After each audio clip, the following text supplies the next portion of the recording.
Bismillahirrahmanirrahim. Pour commencer, j'aimerais vous remercier tous ceux qui nous suivent sur la chaîne YouTube ou sur la page Facebook. Je vous remercie de votre soutien et je demande à Allah de m'apprendre une science utile ainsi qu'à vous et de nous permettre à tous d'œuvrer selon cette science. Je vous souhaite aussi un bon Ramadan et je demande à Allah de nous permettre de faire des œuvres pieuses tout au long de ce mois béni et je lui demande d'accepter nos prières, nos jeûnes et toutes nos bonnes actions. Innahu waliyyu dhalik. Nous allons commencer une nouvelle série de vidéos.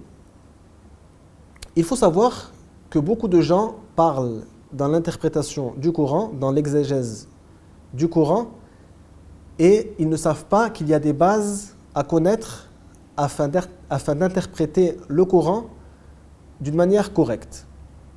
Il est rapporté que le messager d'Allah, sallallahu alayhi wa sallam, a dit « Man fassara al-Qur'an bi ra'yihi fa asaba faqad akhta » ce qui signifie « quiconque interprète le Coran selon son propre avis et voit juste, il a certes commis une erreur. » Pourquoi il a commis une erreur? Car il a fait un péché lorsqu'il a parlé sur le Coran sans science.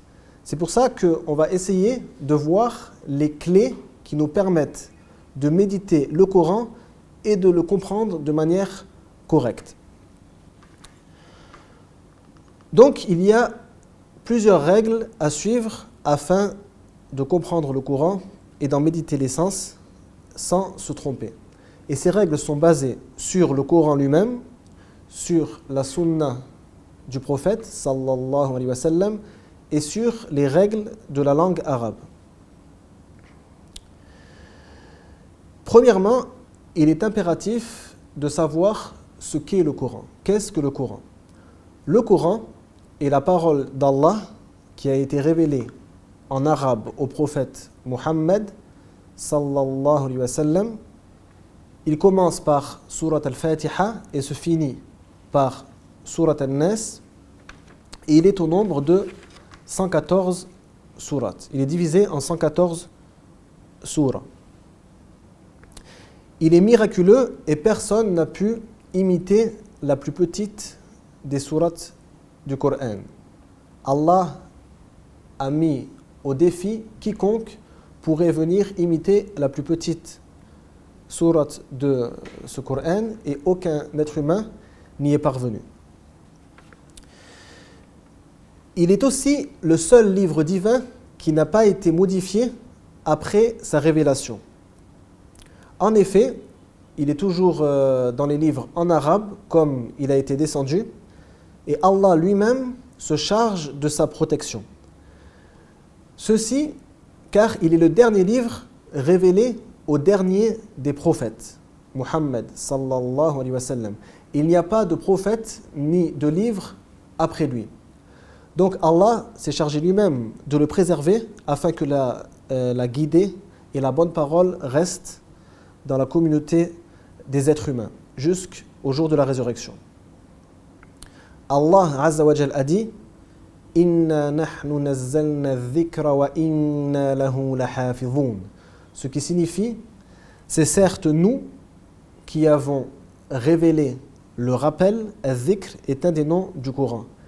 Le rappel. C'est certes nous qui avons révélé le rappel et c'est nous qui en sommes les protecteurs. Donc Allah, par lui-même, protège le Coran, le dernier livre qui a été révélé au dernier des prophètes.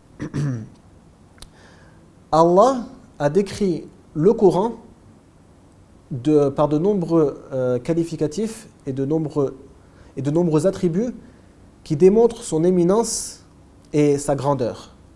Allah Azza wa Jal a dit « Inna hadha al-Qur'ana yahdi lillati hiya aqwam » ce qui signifie « Certes, ce Coran guide vers la route la plus droite. » Et Allah Azza wa Jal a dit « لو أنزلنا هذا القرآن على جبل لرأيته خاشعا متصدعا من خشية الله وتلك الأمثال نضربها للناس لعلهم يتفكرون. Ce qui signifie, si nous avions fait descendre ce Coran sur une montagne, si nous avions révélé ce Coran à une montagne, tu l'aurais certes vu humble et brisé par la crainte d'Allah. Et nous citons ces paraboles pour les gens afin qu'ils méditent et réfléchissent. Allah Azza wa Jal dit aussi وَنَزَّلْنَا عَلَيْكَ الْكِتَابَ تِبْيَانًا لِكُلِّ شَيْءٍ وَهُدًى وَرَحْمَةً وَبُشْرَى لِلْمُسْلِمِينَ. Ce qui signifie, et nous t'avons révélé le livre. Donc Al-Kitab, c'est un des autres noms du Coran. Nous t'avons révélé le livre en tant que clarification de toute chose, pour la guider, et en tant que miséricorde et bonne annonce pour les musulmans. Wallahumma salli wa sallim ala nabiyyina Muhammad.